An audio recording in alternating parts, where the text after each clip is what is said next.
Hey guys, welcome back to another battle report. Today we are continuing our Walking Dead All-Out War expansion campaign, and we're going to be playing through Made to Suffer, Chapter 3. This says, having suffered greatly at the hands of the governor, Michonne refuses the opportunity to escape with the others. Instead, she sneaks back into Woodbury with the aim of exacting revenge and reclaiming her sword. So that's where we're at here. We are inside of Woodbury. Got this great looking table with tons and tons of Blacksite Studio terrain. There's going to be reviews for all of these kits up on the channel soon. So in continuing the story from last game, like I said, we're going to have Michonne. And if you didn't watch the last game, there's going to be a link up there to go over and do that. And you can see what happened to her. But Michonne is still in Woodbury. She's down there in the corner. And she's going to have to get from that corner over to the red house and get inside there to find the governor. Now, if you guys want to jump straight ahead to turn 1, you can use the timestamps down in the description to do that. If you want to hang around, I'm going to go over the board and give a little more detail about this scenario. Alright, so story mode wise, continuing from chapter 2, had Michonne been carrying any kind of supply tokens, she'd get an additional 5 points. But if you watched episode 2, you know that Michonne didn't make it out of the house and she's not carrying anything extra. In addition to that, over here on this side of the board, we have Gabe and Eugene. Now, this mission says that we start out with Gabe and the governor, and they get to split 40 points of equipment between them. But in continuing with the story, we get to take the survivor from chapter 1, which was Eugene for this. And again, there's a link up there in the corner if you need to go back and watch chapter 1 to see how that played out. So because he was the survivor from that game, we get to include him here. Now, like our last game that took place inside of Woodbury's walls, we're going to have 9 supply tokens to start out this game. 1 on each of the cars over there, and then 7 more scattered throughout the various buildings. There are going to be 2 lampposts at the start of this game. They're going to act as sources of light, and the night fighting rules are going to be in effect at the start of this game. So any ranged weapon is going to have a reduced range down to just 8 inches.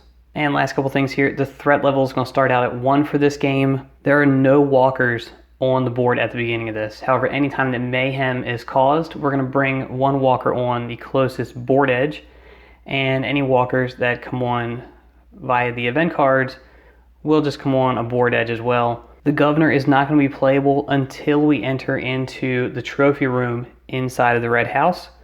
Outside of that, we're just going to be controlling Michonne, Gabe, and Eugene.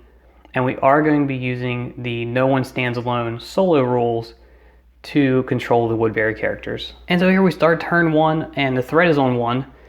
The victory conditions for this game are simple. Michonne has to get to the red house and eliminate the governor for her to win. And for the Woodbury team to win, they just have to eliminate Michonne. So for her first action, we're going to take her and make an 8-inch run action right towards the red house. And we just move her down here. That's going to create noise, but there are no walkers on the board for her to attract. So we're going to go around to the Woodbury team. All right, so back here for the Woodbury team, we have Gabe and Eugene, and both of them are bruisers. And like I said, we're using the No One Stands Alone solo rules. So we're going to refer to that to see how to move these guys. And it's going to tell us that bruisers are always going to run towards the nearest enemy survivor, which here is Michonne. She is halfway across the board, so these guys are both going to make run actions. Eugene can go 8 inches. Gabe, because he is more of a sturdy guy, can only go 6 inches. So we'll go ahead and move both of them. So these guys start to run across the table over there towards Michonne. All right, that's going to be all of our player actions for turn 1. So we have no kill zones to check. We're going to go right into our first event card, which will be the Rapture. So we're going to go plus red to the threat, and then at all threat levels, all prone walkers immediately stand up, and if there are no prone walkers in play, draw another card. So we'll go plus red threat first, taking us up to 2. And then while we're right here, we'll look at our next event card, which is Roamers. So we are at all quiet, so each player moves 1 eligible walker in a direction of their choice. And we have no eligible walkers to move, so we'll just go right back to our game. So back out here, we have no melee combat. In our end phase, there are no prone walkers and no bites to roll for, So because night fighting is in play, we're going to up the threat by 2. So we go all the way to 4.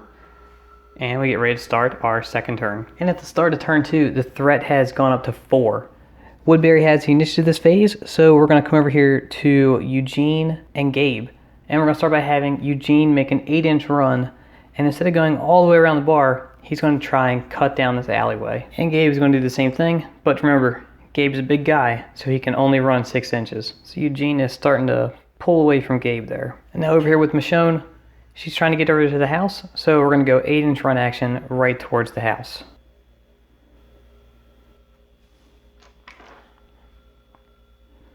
So to reduce the threat, we're going to roll the 50-50 die, and on a badge, the threat will come down 1, and on a blank, it will stay where it is.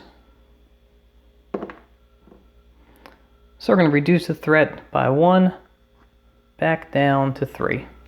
And again, with no kill zones to check for, we're going to go straight into our event card, which is going to be Armored Assault. So all threat levels, 2 armored walkers enter play and are moved towards the closest survivor. Alright, so our first walker is going to come on the back corner of the board where Michonne started at, and the closest to him is going to be Gabe. So we'll go ahead and shamble that walker, and he's coming up right behind Gabe there. And now our second armored guy is going to come on down here right in the middle of the front wall, and he's going to make his way over there towards Michonne.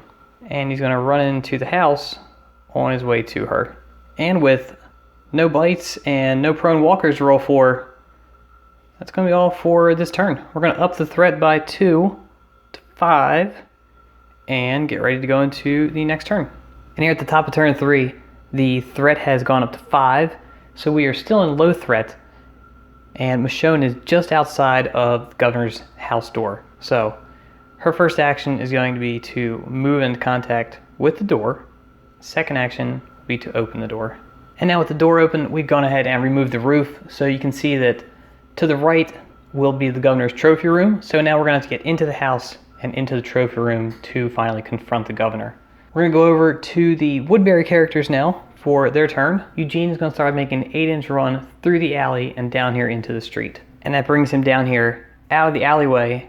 However, that is going to create noise, and we have walkers on the board now, so that noise is going to attract this armored walker, which shambles right into contact with Eugene. Gabe is also still back here in the alley. We'll come back to him, and he's also going to make a 6-inch run down the alleyway. And all the huffing and puffing that Gabe is doing while he's running down the alleyway is going to attract this armored walker back here, and he's just going to walk up and nail the corner of the building. Alright, so the survivor action is done. That one walker back there on the board isn't going to make it to Gabe by checking a kill zone, so we're going to go into our next event card. Assign from 1 high. Threat decreases by 1. Come down to 4. And we are at low threat. So we're going to have no further effect. So we look out there with that event card, and that drops the threat by 1 for us. However, we do have melee combat this turn, so we're going to up that threat again back to 5. And then we're going to have Eugene against the armored walker. So Eugene in combat is going to have a red and a white as his base melee. And he's armed with a titanium baseball bat, which gives him an additional red. And he can reroll 1 of the red dice against the armored walker, who still rolls 1 purple die for his attack, but he gets to disregard 1 headshot. So we'll go ahead and roll this. So we're going to go ahead and reroll that blank red die because we got 1 headshot. Let's see if we can actually get rid of the walker and roll a second one. So Eugene is just able to knock that walker back an inch and knock him prone. We'll now go into our end phase because we don't have any other bites to roll for, and we'll roll to see if that walker gets back up. And for the prone walker, just like all of our other 50-50 rolls, on a badge, the walker will stay prone, and on a blank, it will be bad, and the walker will stand back up. Turn 4, the threat has gone up to 7, and Woodbury has initiative this turn. First action is going to be yours, and it's going to be to go and subscribe to the channel so you don't miss any other Walking Dead videos coming out, product reviews, or any other how to play videos that I'm going to be putting up. So Eugene is going to start out by making a run action over into contact with Michonne. And we're actually going to run around to the back side of Michonne because that noise is going to pull in that armored walker who's going to shamble towards Eugene, but while he's trying to get to him, he's going to make contact with Michonne first. So with Michonne now being tied up in combat with Eugene and that walker, she gets no activations, so we stick with the Woodbury team back here with Gabe, and again, 6-inch run down there towards that combat, which puts Gabe outside of the combat range there, but he's now more than 10 inches away from that other armored walker, so the noise made by him doesn't pull that walker any closer to the rest of the group. That's all of our survivor actions for this turn. There are no kill zones to check, so we'll go into another event card, which is Drawn to Chaos. So +1 to the threat, up to 8, and we're still in low threat, so red walkers are going to enter play from each table edge. And so we go ahead and bring in 4 more walkers, 1 in the middle of each of the table edges there. So we'll kind of spin this around, and you can see where these guys are going to start in play at. And back down here, we're going to have combat. So +1 to the threat takes us to 9 into medium threat now. And we're going to have Michonne against Eugene and 1 armored walker. So in combat, we're going to start by rolling for Eugene and the walker. So Eugene is rolling 2 red and 1 white, and the walker will be rolling 1 purple. And remember, Eugene can re-roll 1 of these reds. That was a pretty sad roll. So we're going to re-roll 1 of the red blanks. So this build of Michonne is the Vengeful Hunter, and she has a blue as her base, and she's armed with a machete. So she's going to take a white because of that, so we're going to roll a blue and a white. She also has a stab special rule, so we can re-roll any of the dice because we're rolling with the machete. And she has another special rule that says, live by the sword. If Michonne's side is outnumbered in melee by 2 to 1 or more, add an additional blue to her attack pool. So in total, this Michonne will be rolling 2 blue and 1 white. So we'll keep that 1 blue 3, and now we'll re-roll the other 2.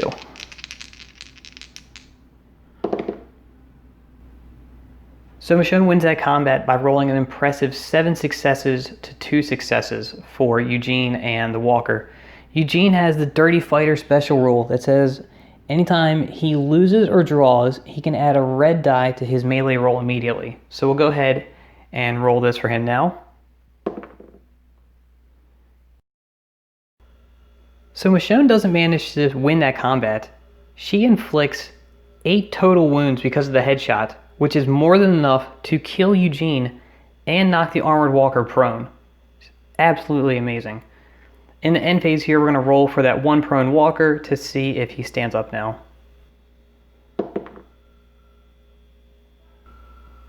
Start of turn 5. Threat is at 11. We're right in the middle of medium threat. Michonne is going to start out with initiative here. So we're going to go and move into the hallway of the governor's house with a sneak action, and then for the second action, open the door to the trophy room. We're not going to be able to enter it this turn, but we can open it. And you can see inside the room there now that the governor and Penny are inside of that room, along with Michonne's katana. If she can get inside of there and perform a search action, she can automatically pick up the katana. Brian and Penny do not become playable until we enter into that room. So next turn, we'll be activating those guys as well. And now back here to Gabe. Michonne is just within 6 inches for him, so Gabe is going to be able to make a run action around the armored walker and into contact with Michonne there in the hallway. But again, that noise is going to draw in that armored walker, and we wind up with this in the hallway. Alright, so still no kill zones to check for any walkers. We will go into another event card, and we come up with Pandemonium. So +1 to the threat takes us now to 12 into medium threat. Each player rolls double blue and moves that many eligible walkers in a direction of their choice. Then blue walkers enter play. So double blue walkers. Alright, so we're going to go ahead and move all of the walkers that are on board because there are only 4 out there. And then we're going to bring on 4 additional walkers to fulfill the other requirements of the card. Alright, so we basically moved the 4 walkers that are on the outskirts of the board closer to the red house. I forgot about that armored walker back there. We went ahead and moved him a little bit down the alleyway. And then we brought in 3 additional walkers on the corners of the board and also moved them over towards the red house. couple of them may have moved into contact with some terrain, but we wound up taking 8 total walkers and moving them closer to this big jumble down here in the governor's house. So we get to the melee combat phase and up the threat by 1 to 13, and we're going to have Gabe against Michonne and 1 armed walker. So here again we'll start out with Michonne and her walker buddy. Michonne's going to have blue and white that are both re-rollable, and 1 purple added in for the walker. And we're going to chance it and try and re-roll this white die. So we still get a 1 there, 4 total successes for Michonne. Gabe has double red as his base melee. He is armed with a hatchet and a small knife for the dual wield purposes. So we're going to get 2 red and 1 white for Gabe.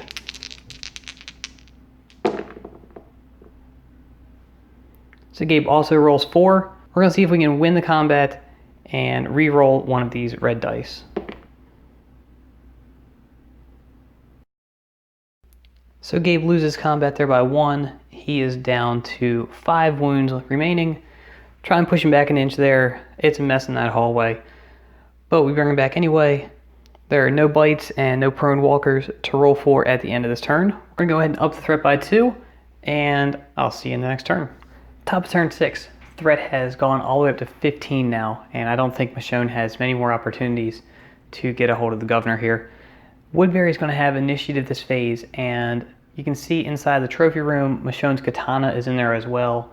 If she were to make it in there to get a search action, she could pick it up for free, but the governor is going to cut her off and for his first action, move into contact with her in the doorway. And that's going to strip Michonne of any actions that she would get to take. Now Gabe is just going to go and move into contact with her as well. And that's all of the survivor actions for this turn. Real quick one, we're going to get right into the kill zone phase, and we're going to have that armored walker come in contact with Gabe, and then Penny is going to come over to see what Brian is doing. And this could possibly be our last event card for the game. Let's see what it says. And we are suddenly going to have a fire breakout. So +1 to the threat takes us to 16. We're going to go and set something on fire. So we're going to pick this police car back here and say that it suddenly erupts into flames. We're going to put the burning walker on top of it just to let us know that that's on fire. And we can roll for that at the end of the turn to see about increasing burning tokens or anything like that. And now back into the house here, onto the melee phase, we're going to up the threat by 1 to 17. So this will definitely be our last turn. And we're going to have to go ahead and break these combats off. And what we're going to do here is have Gabe against the 1 armored walker again, and Michonne is going to face off against Brian with Penny helping her out. And in combat, let's go ahead and start with Gabe against the armored walker, and we'll save Michonne against the governor for the final combat of the game. So Gabe is going to roll 2 red and 1 white against 1 purple for the walker.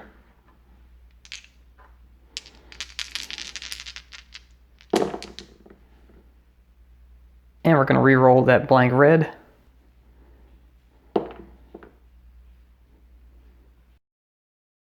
So Gabe is able to go ahead and remove the armored walker, rolling the double criticals. Now for Michonne against the governor. Brian can only defend against Penny. So we're going to go ahead and roll that first. He has a blue in defense, and then Penny gets 1 purple as her attack.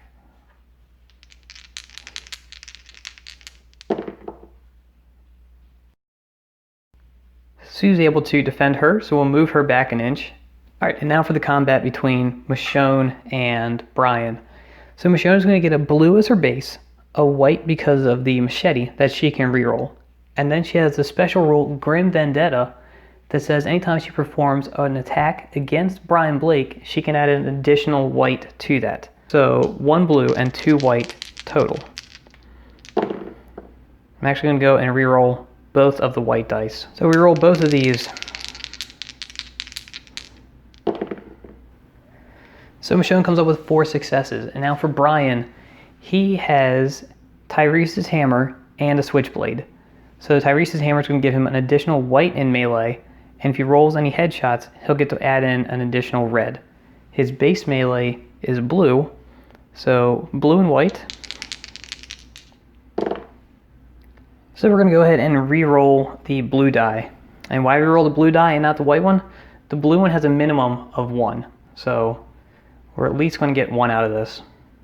And that's all we're going to get. So Michonne's going to win that combat 4 successes to 1 success, dealing 3 points of damage to the governor. He has the hard to kill special rule that says anytime the governor suffers 2 or more damage from a single attack, roll the 50-50 die. And on a badge, we're going to reduce the number of wounds inflicted by 1. So we're going to go ahead and roll this now. Still going to take 3 wounds. Michonne is also going to use her concealed blade to go and inflict 1 extra wound. So we're going to do 4 total wounds to Brian. And after all the melee is done there, Gabe's gotten rid of the armored walker. Michonne wins combat, causes 3 wounds to the governor, which brings him down to 3 wounds from the massive 7 that he starts the game with. The end of the game is going to up the threat by 2 and put us past 18. And this game is going to end in a draw. So there you have it. Another good game played out in Woodbury on all of this awesome terrain. Ends up with another draw. So Michonne is still stuck in the town, and Gabe and the governor are going to take care of her now. We don't know what's going to happen, but make sure you guys subscribe to the channel so you can be here for the next battle report, when we are going to have a much big player pool for Chapter 4. We're going to have Tyrese, Michonne, Andrea, Glenn, all kinds of characters out there on the board. So that should be good. Make sure you guys come back for that one. Stick around, because there are going to be some new product reviews that are going to be coming out soon. And like I said, there's going to be a special discount code for the viewers here. So I will look for you guys in the next battle report.